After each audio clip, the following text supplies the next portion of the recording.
আজ আমরা যাচ্ছি কুয়াকাটার গঙ্গামতি বিচে। তবে এই যাত্রাটি একেবারে ছিল আলাদা, কারণ মাঝপথে পড়েছিল একটি রহস্যময় ম্যানগ্রোভ বন, আর যার নাম হচ্ছে গঙ্গামতি রিজার্ভ ম্যানগ্রোভ ফরেস্ট।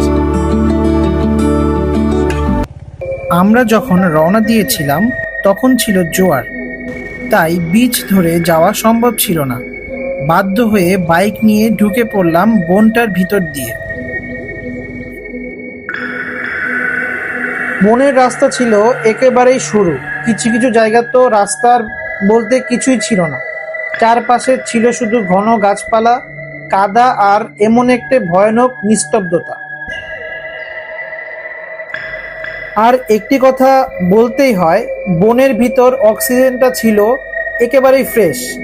এই বনের নিস্তব্ধতা আর বাতাসে যেন প্রকৃতির আসল গান মিশেছিল।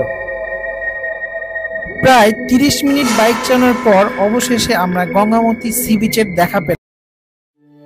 এই যাত্রাটি ছিল আমাদের জন্য রোমাঞ্চকর, ভয় আর সৌন্দর্যের অনন্য এক মিশ্রণ। আরও এমন রোমাঞ্চকর কাহিনী যদি শুনতে চান তাহলে অবশ্যই আমাদের সাথে থাকুন। ধন্যবাদ।